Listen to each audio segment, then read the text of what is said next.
بسم اللہ الرحمن الرحیم۔ ناظرین گرامی، آج کی اس ویڈیو میں ہم حضرت عیسیٰ علیہ السلام کا ایک عجیب واقعہ آپ لوگوں کے ساتھ پیش کرنے جا رہے ہیں۔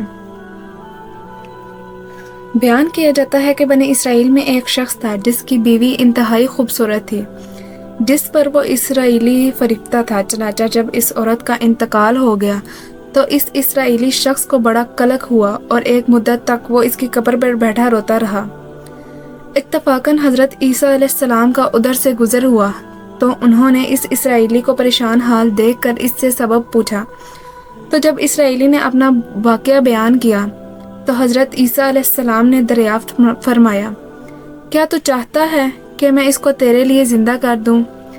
اس نے عرض کیا، ہاں حضور، میں یہی چاہتا ہوں۔ چنانچہ جب حضرت عیسیٰ علیہ السلام نے اس قبر کے مردے کو آواز دی تو قبر سے ایک حبشی غلام جس کے ناک کے نتنوں، آنکھوں اور جسم کے دوسرے سوراخوں سے آگ کی لپٹیں اٹھ رہی تھی، حضرت عیسیٰ علیہ السلام کو دیکھتے غلام نے کلمہ پڑھا، لا الہ الا اللہ عیسیٰ اللہ۔ اسرائیلی نے یہ دیکھ کر عرض کیا، حضور مجھ سے غلطی ہو گئی، میری بیوی کی قبر تو دوسری ہے۔ یہ سن کر حضرت عیسیٰ علیہ السلام نے حبشی کو حکم دیا کہ تم اپنی قبر میں واپس ہو جاؤ۔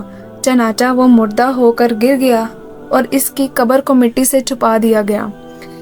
پھر حضرت عیسیٰ علیہ السلام نے اس دوسری قبر کی جانب توجہ فرمائی اور حکم دیا کہ اے صاحب قبر، اللہ کے حکم سے زندہ ہو جاؤ۔ چنانچہ قبر پھٹی اور اس سے ایک عورت سر سے گرد جھاڑتی ہوئی باہر آ گئی، جس کو دیکھ کر اسرائیلی بولا کہ یا روح اللہ، میری بیوی یہی ہے۔ پھر حضرت عیسیٰ علیہ السلام کے حکم سے وہ اسرائیلی اپنی بیوی کو ہمراہ لے کر واپس ہونے لگا، مگر عرصے سے جاگا ہوا تھا، اس لیے اس پر نیند کا غلبہ ہو گیا اور اس نے اپنی بیوی سے کہا، تیری قبر پر گریہ و زاری اور بیداری نے مجھے ہلاک کر دیا ہے، اس لیے میں چاہتا ہوں کہ میں کچھ دیر آرام کر لوں۔ بیوی کہنے لگی، ہاں آپ آرام کر لیجئے۔ چنانچہ وہ اسرائیلی بیوی کے زانوں پر سر رکھ کر سو گیا۔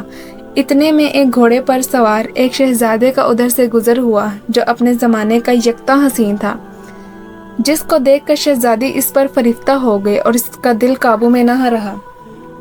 اس نے سر زانوں سے نیچے رکھا اور فرط محبت اور غلبہ عشق سے مجبور ہو کر شہزادے کے سامنے جا کھڑی ہوئی۔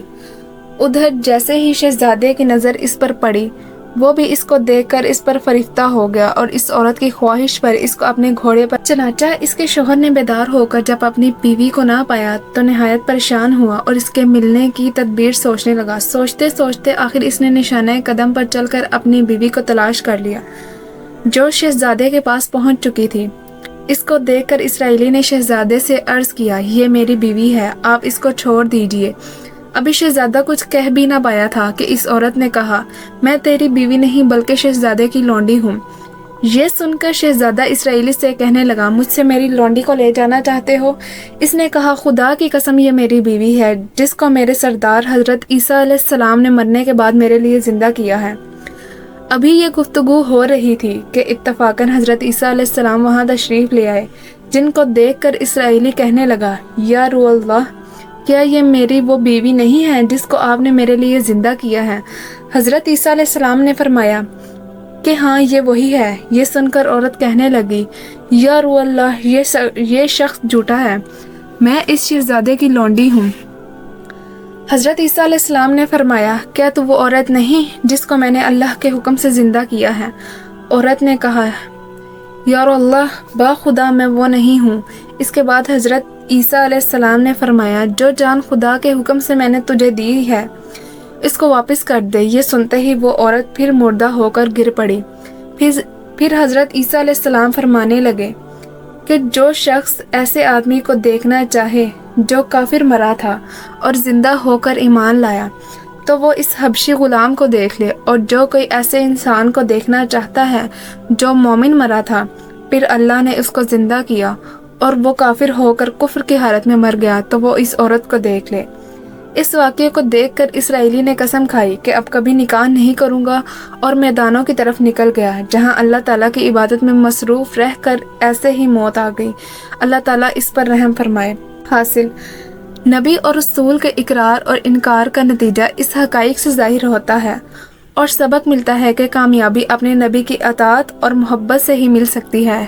چنانچہ ہمیں بھی چاہیے کہ ہر حال میں اپنے نبی صلی اللہ علیہ وآلہ وسلم کی اطاعت کو سامنے رکھیں، چاہے دل مانے یا نہ مانے۔ نبی کریم صلی اللہ علیہ وآلہ وسلم کے طریقوں کو لازمی اپنایا جائے۔ اللہ اس واقعے سے سبق حاصل کر کے عمل کرنے کی توفیق عطا فرمائے، آمین یا رب العالمین۔